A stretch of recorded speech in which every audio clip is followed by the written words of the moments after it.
저와 여러분들이 함께 나누실 말씀은 오늘 함께 나누실 말씀은 마태복음 5장 1절부터 3절까지의 말씀입니다.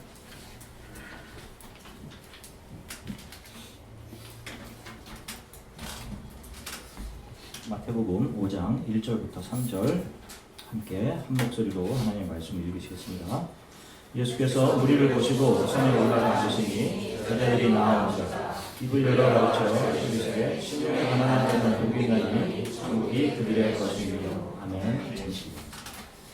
하나님 감사합니다. 이제 저희가 하나님 말씀 앞에 우리의 머리를 숙입니다. 주님, 오늘 하나님께서 오셔서 우리의 마음을 만져주시고 주 예수 그리스도가 우리의 구주 되심을 고백하는 영혼들이 있게 하시며 가장 부족한 종이 하나님의 말씀을 대언하기에 두렵고 떨립니다. 성령님, 부족한 종을 만져주시고 온전히 하나님 말씀을 증거하도록 입술과 마음과 생각을 주장해 주시길 소망합니다. 감사드리며 예수 그리스도 이름으로 기도드립니다. 아멘. 할렐루야. 한 주간 동안 평안하셨습니까? 자, 이번 주부터 몇 주간은요, 예수님께서 산에 오르셔서 설교하신 마태복음 5장부터 7장까지 기록하고 있는 The Sermon on the Mountain 산상설교의 내용들을 살펴보도록 하겠습니다. 아마도 신앙생활을 좀 오래 하신 분들, 청년 시절 나름대로 구도자의 정신을 가지고 신앙생활을 해오신 분들은 이 예수님의 산상설교를 수없이 많이 읽어보셨거나 또 많은 설교를 통해서 들어보셨을 것입니다. 저 또한 수없이 많이 이 부분을 읽었고 또 많은 설교들을 들었습니다. 그런데 대부분 강해해 주신 분들의 설교는 이 산상설교를 우리 성도들이 반드시 행하고 지켜야 할 도덕율로 설교를 해주셨어요. 여러분들은 이 부분의 설교를 어떻게 들으셨는지 모르겠지만 적어도 저는 그렇게 배우고 자랐습니다. 우리 크리스천들이 반드시 이러한 모습이 되도록 노력하고 지켜야 하는 도덕률, 절대율. 그래서 성경을 읽을 때마다 바로 이 산상설교의 부분에서 수없는 좌절을 경험했어요. 이 말씀의 산에 기슭조차 올라가지 못하는 저의 신앙의 무능함을 바라보면서 내가 과연 정말 복음 안에 있는 사람이 맞나? 나는 가짜가 아닌가 혹시? 이런 절망감에 빠진 적도 있었고 이 산상설교의 벽에 부딪혀서 나는 혹시 하나님의 예정 안에 없는 자인지도 모른다는 생각에 말씀에 대한 신뢰를 잠시 접기도 했던 적도 있었습니다. 이것이 내 의지로 안 지켜지는 걸 어떻게 해요? 잘 하다가도 누군가에게 분노해서 지금까지 잘 해 놓았던 것들을 다 무너뜨리기가 일쑤고 여러분들은 어떠셨습니까? 형제에 대해서 흠을 잡거나 바보라고 이야기하는 사람들은 지옥불에 들어갈 것이라고 말씀했는데 여러분들 어떠세요? 피를 나는 혈육뿐만이 아니라 우리 지금 이 교회 안에 한 공동체 안에 있는 모든 분들이 한 형제 자매인데 여러분 어떠세요? 마음속으로 음행을 품는 것은 다 간음죄에 해나가는 것이다. 예수님께서 이런 말씀 하시거든요. 눈에는 눈, 이에는 이, 레위기 24장 20절의 말씀. 이것이 아니라 너에게 꾸고자 하는 자에게 꾸어주고 빌려주고 비방하는 자를 위해 기도하고 원수를 사랑하라. 5걸음을 가자고 하면 10걸음을 같이 가져라. 이런 말씀들을 지켜낼 수가 있냐고요. 저는 젊을 때 그런 설교를 들으면서 저렇게 설교해 주시는 목사님 정도의 나이, 연륜이 되고 신앙의 깊이가 깊어지면 가능해지겠지 이런 생각을 했었어요. 미래에는 되겠지라는 생각을 했습니다. 그런데 그때 그렇게 가르쳐 주시던 그 목사님들의 나이가 되었어요. 그리고 저도 목사가 되었습니다. 그런데 더더욱 이 말씀들은요 여전히 저의 내부를 찌르고 있고 저를 부끄럽게 만듭니다. 마치 나의 본성이 들켜버린 것 같이 말씀이 요구하는 정반대의 모습인 나를 말씀은 거울이 되어서 적나라하게 비추고 있는 것 같아요.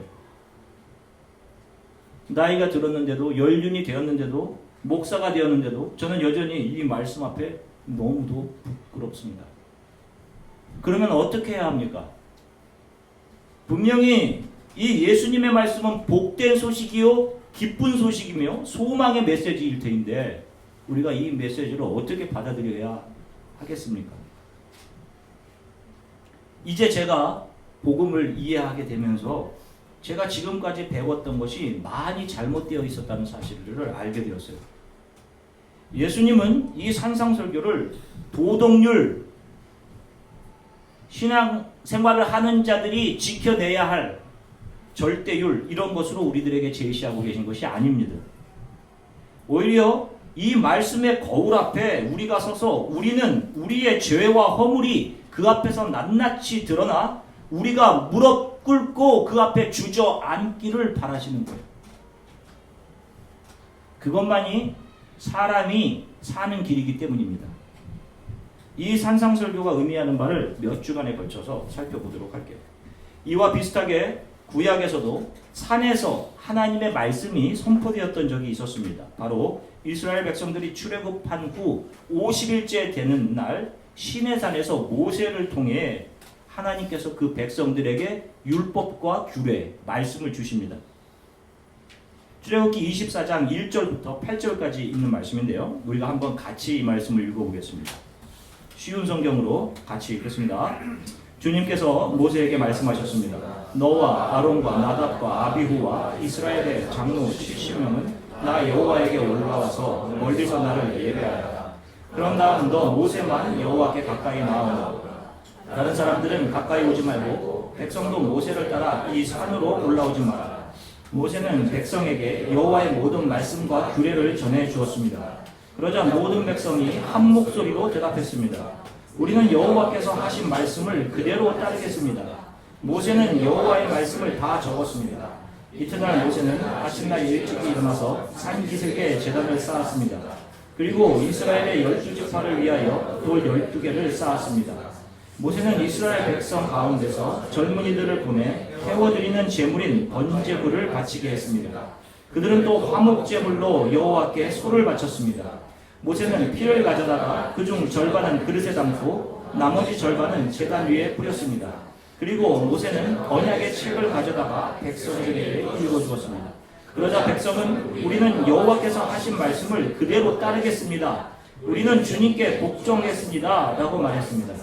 모세는 그릇에 담긴 피를 가지고 백성에게 뿌리며 말했습니다. 이 피는 모든 말씀에 대하여 여호와께서 너희와 맺는 언약의 피다. 아멘. 자, 잘 보세요.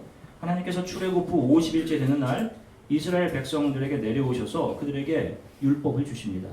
모세가 그 율법을 받아서 시내산에서 백성들에게 낭독해요. 그러자 백성들이 어떻게 반응합니까? 그 말씀을 듣자마자 우리가 여호와께서 하신 말씀을 그대로 다 따르겠습니다. 지키겠습니다. 라고 해요. 맹세합니다. 그러자 모세가 시내산 기슭에 제단을 쌓고 이스라엘 12지파를 위해 12개 돌을 쌓아놓고 제단 위에 소를 잡아서 번제로 드리고 그 소의 피의 반은 그릇에 담아놓고 나머지 반은 제단 위에 뿌렸습니다. 그리고 모세가 여호와께서 주신 율법을 다시 백성들에게 읽어줍니다. 그러자 백성들이 다시 한번 맹세합니다. 우리는 여호와의 말씀을 그대로 따르겠습니다. 우리는 복종하겠습니다. 라고 두 번째 맹세를 해요. 그러자 모세가 제단에 붓고 남은 나머지 소의 피 반을 백성들에게 뿌립니다. 그리고는 백성들에게 이것은 하나님께서 너희와 약속을 맺으시는 피다라는 선언을 해요. 자, 그런데 보세요. 며칠이 지나지 않아서 그들이 저지르고 있는 일들을 보세요. 며칠이 지나지 않아서 자, 출애굽기 32장 1절부터 4절입니다.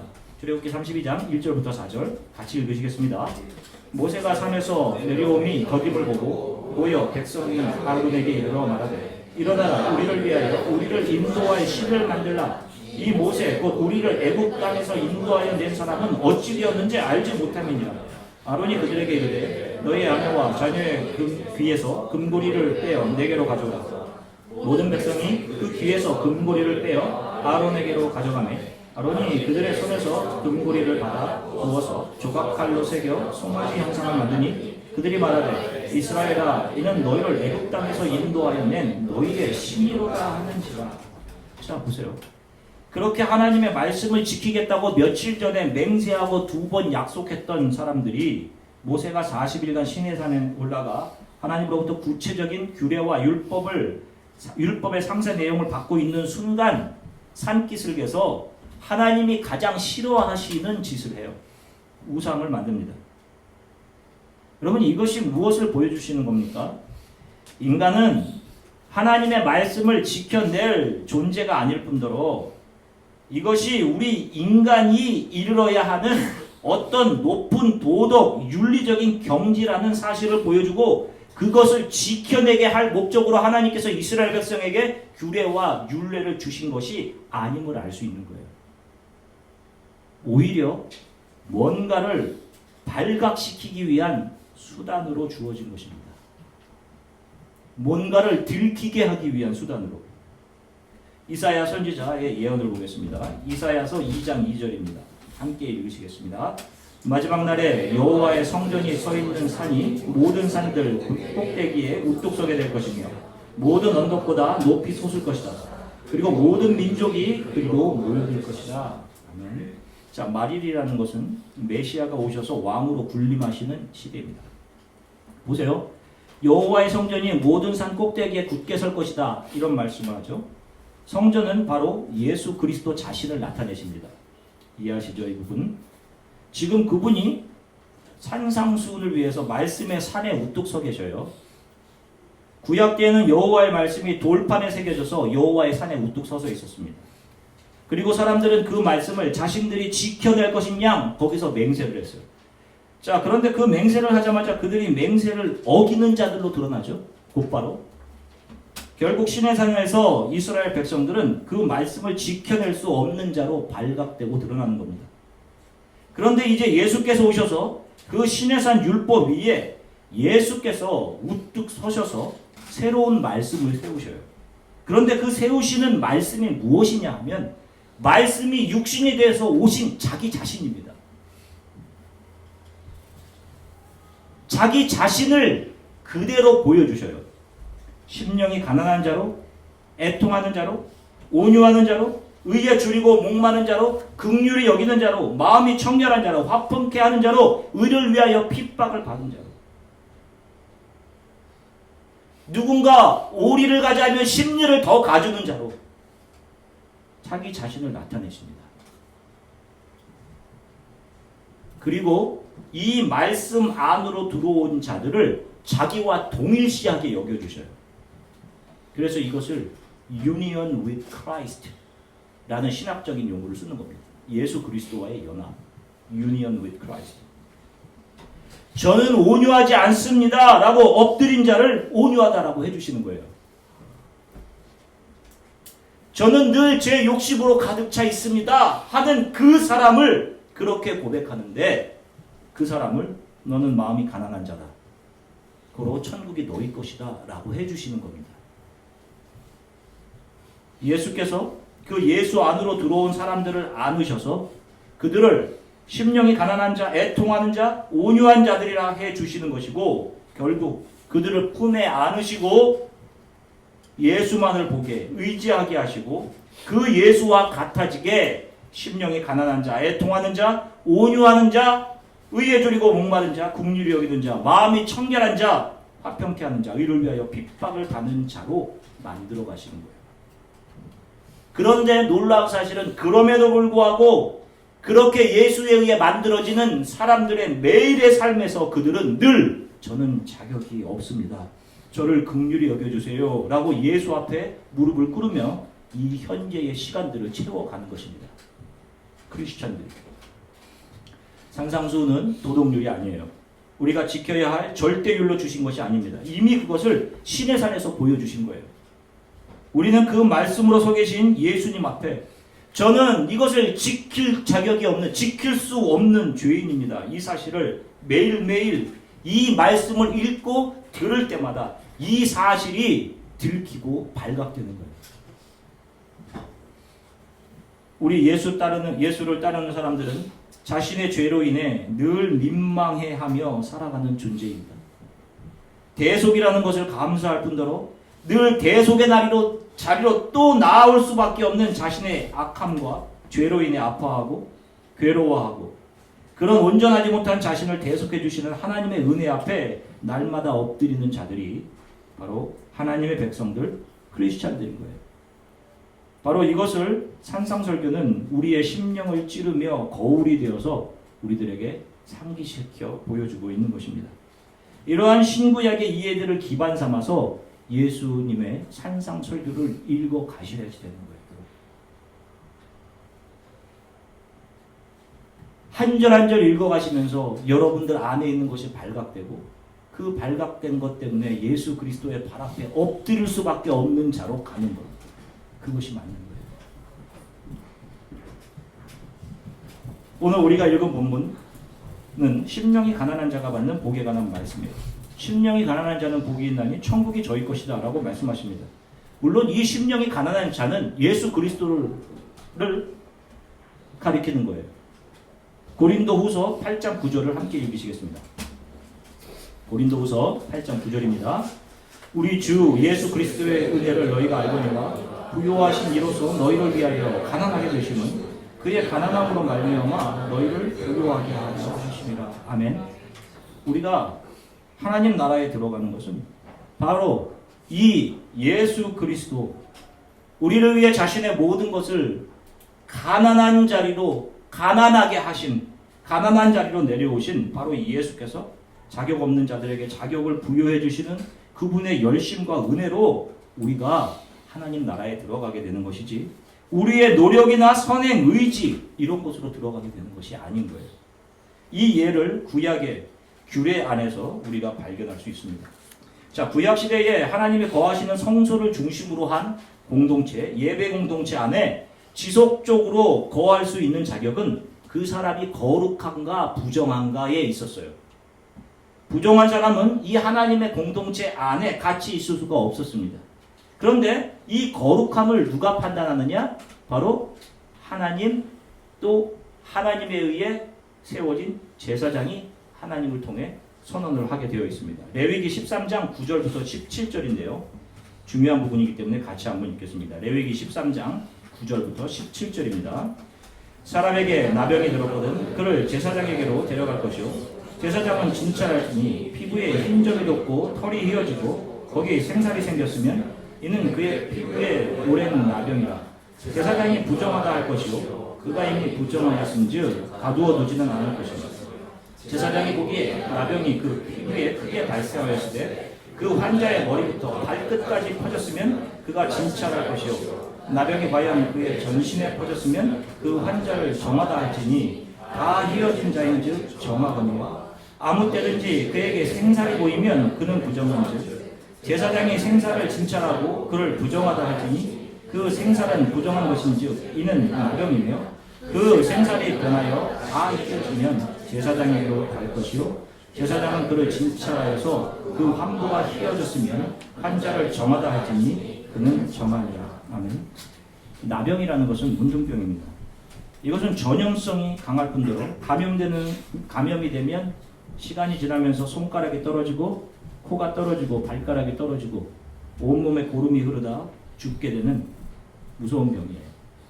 우리나라의 말로는 우리나라에서 많이 쓰는 말로는 한센병이라고도 합니다. 그래서 우리나라에서 이 나병, 한센병, 문둥병 환자들 전라도 고흥반도에서 떨어진 소록도라는 곳에 격리를 시켰어요. 바깥으로 나오지 못하도록. 이스라엘 백성들에게는 부정함의 대표적인 병이 바로 이 나병이었습니다.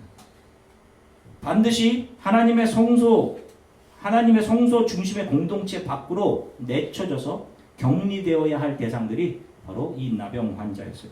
자, 그런데 잘 보세요. 12절을 한번 다시 읽어보겠습니다. 12절입니다. 제사장이 보기에 나병이 그 피부에 크게 발생하였을 때 그 환자의 머리부터 발끝까지 퍼졌으면, 자 보세요. 문둥병이 머리부터 발끝까지 퍼졌으면 이 사람은 완전한 문둥병자예요. 가장 위험한 겁니다. 나는 이제 죽었습니다. 나는 말 이외에는 할 말이 없는 상태예요. 이 사람은 아마도 가장 자의식이 낮은 상태이고 죽음 이외에는 아무런 것도, 이 세상에서 소망이 완전히 끊어진 그런 사람이에요. 그런데 성경이 이런 자를 어떻게 평가하는지 보세요. 13절입니다. 같이 읽으시겠습니다. 그가 진짜랄 것이요 나병이 과연 그의 전신에 퍼졌으면 그 환자를 정하다 할지니 다 이어지는 자인즉 정하다. 이해하세요? 문둥병이 온 몸에 퍼져서 살 소망이 없는 완전한 문둥병자인데 하나님은 제사장을 통해 이 사람을 뭐라고 선언하라고 말씀하십니까? 뭐라고요? 이 사람은 정하다, 깨끗하다. 이게 이해가 가세요? 완전히 나병이 온몸에 다 퍼져서 살아날 소망이 하나도 남아있지 않는 사람. 그 상태에서 제사장의 얼굴만을 바라보고 있는 사람. 바둥거릴 힘과 의지조차 남아있지 않은 사람. 살 소망이 없어 하나님 앞에 눈물만 흘리고 있는 사람을 부정하고 저주받은 자가 아니라 그 사람은 정하다. 하나님의 긍휼이 이렇게 인정해 주시는 거예요. 자, 그런데 생살이 조금이라도 남아있어서 자신의 힘으로 살아보려고 하는 힘이 붙어있는 자들은 어떻게 평가하시는지 보세요. 13장 14절입니다. 같이 읽겠습니다. 아무 때든지 그에게 생살이 보이면 그는 부정하는지. 조금이라도 힘이 남아있는 자, 생살이 남아서 아직 문둥병이 몸에 다 퍼지지 않은 반문둥병자인 그런 자들에 대해서는 하나님이 뭐라고 얘기하시는 거예요? 부정한 거예요. 나병균으로 인해 그 병균이 몸에 붙어 자신도 어떻게 할 수 없이 죽을 병든 상태. 자신의 의지로 살아보려는 모든 생각들이 다 꺾인 상태. 그런 자들, 그렇게 자신을 소망 없이 눈물로 바라보는 자들이 부끄러운 모습으로 하나님 앞에 서 있는데 그런 완전한 문둥병자들, 그 모습으로 서 있는 그 사람들만을 하나님은 정하다라고 해주시는 거예요. 성경은 이 땅에 있는 우리 모두가 죄와 허물로 죽은 상태라고 정의합니다. 그런데 이 상태에서 살아나는 길이 있어요. 그 길을 이미 이 구약의 말씀을 통해 열어놓고 계셨던 겁니다. 뭡니까? 나는 온전한 문둥병자입니다. 주님 저를 긍휼히 여겨주십시오. 라고 하나님 앞에 서는 겁니다. 내가 뭔가 할 수 있을 것 같습니다 하는 그 자는 하나님이 부정하다고 하시는 거예요. 아무도 자신의 죄를 인정하려 하지 않아요. 사람은요. 본능적으로. 아무도 자신이 죄와 허물로 거반 죽은 상태 완전한 문둥병자임을 인정하려고 하지 않는단 말입니다. 오히려 자신이 자신의 삶을 이끌어갈 수 있는 존재로 생각을 해요. 이렇게 내 삶을 내가 이끌어갈 수 있습니다라는 생각을 합니다. 자신이 선을 행할 능력이 있고 자신이 정의를 실현할 능력이 있다라는 생각을 해요. 그래서 그 정의와 자신이 세워놓은 선이라는 기준을 가지고 다른 사람들을 재단하고 판단해내는 일을 합니다.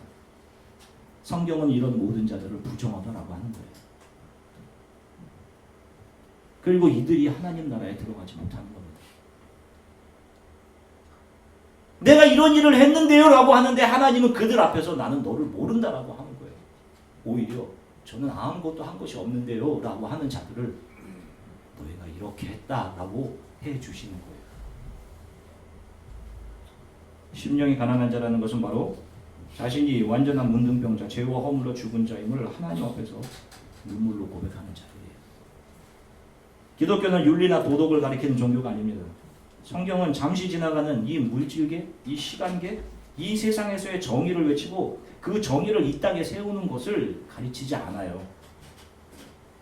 이 세상은 결국 자신의 가치를 입증하기 위해 정의를 주장하고 자기 칭찬 얻어내기 위해서 다른 사람들을 짓밟을 수 있는 곳입니다. 그것을 교묘히 숨기고 자기 안에. 이 세상의 가치체계는 그런 것을 선정이라고 부른단 말이에요. 그래서 누군가 비난하고 그 누군가를 밟은 그 위에 자신의 이름과 정의를 세우고 자신의 가치를 인정받고 자신이 우뚝 서 있는 겁니다. 그리고 그 가치는 여지없이 또 다른 누군가에 의해 또 무너지고 깨지는 거예요. 새로운 정의, 새로운 선이 그 위에 서는 거예요. 역사가 이것을 반복하고 증명해 보여주는 겁니다. 결국 우리 인간은 선을 행할 능력이 없음을 역사를 통해 배우는 거예요. 사랑하는 성도 여러분, 오늘 예수께서 산 위에 서셔서 우리들에게 선포해 주시는 산상설교는 그 내용 하나하나가 다 예수 그리스도를 보여주고 있는 거예요. 이거는 예수 그리스도를 보여주고 있는 거구나. 그 말씀을 눈으로 정확히 보여주시기 위해 오신 예수 그리스도를 통해 그분이 거울이 되어서 우리는 그 말씀을 통해 우리의 연약함과 무능함이 그 말씀을 통해 드러나지는 거예요. 그리고 그런 자기 자신에 대해 죄와 허물로 죽은 자신을 바라보며 절망하는 자들을, 이 말씀 앞에 절망하고 있는 자들을 하나님은 그분의 은혜로 너는 내 자녀다 라고 해주시는 거예요.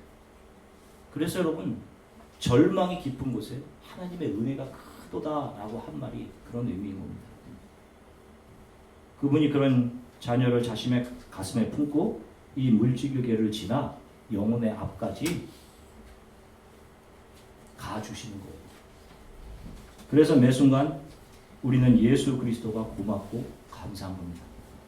그분을 생각해도 감사하고 그분의 발 앞에 향유를 부은 여인처럼 그분 앞에 매일매일 엎드리며 살아가는 거예요. 그분이 가난하게 되신 것은 우리를 부유하게 하시기 위함입니다. 그분이 아버지 하나님의 뜻에 따라 가난한 자 되셔서 우리를 품 안에 안으시고 하나님 나라를, 천국을 우리에게 주시는 거예요.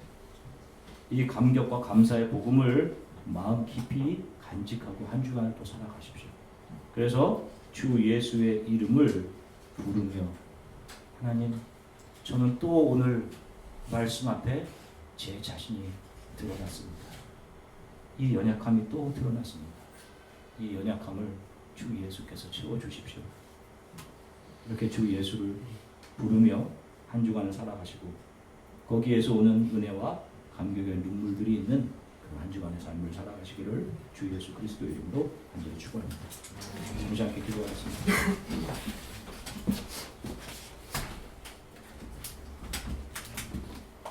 여러분 말씀을 듣고 이렇게 고백했으면 좋겠어요. 하나님, 저야말로 정말 완전한 문둥병자입니다. 제가 정말로 허물과 죄로 죽은 자입니다. 제 안에 선한 것이 하나도 없음을 고백합니다. 남에게 무엇을 이렇게 해라 저렇게 해라 할 자격조차 없습니다. 주의 용서와 위로로 오늘도 저를 덮어주십시오. 주 예수 그리스도 하나님의 말씀을 거울 삼아 나를 날마다 비추고 그 안에 드러나는 나의 연약함을 들고 주 앞에 엎드리며 살아가게 해주십시오. 나를 신뢰하며 살아가지 않게 하시고 내 삶은 하나님의 손에 있음을 고백하고 매일 주 예수를 나의 주로 고백하며 살아가게 해주십시오. 주 예수께서 하늘의 모든 부여와 영광을 버리고 가난하게 되시면 나를 부욕해 나에게 하나님의 나라를 주시기 위해 오셨음을 분명히 압니다. 감사합니다. 무엇보다 갚을 수 없는 주님의 사랑과 은혜에 감격하며 살아갑니다.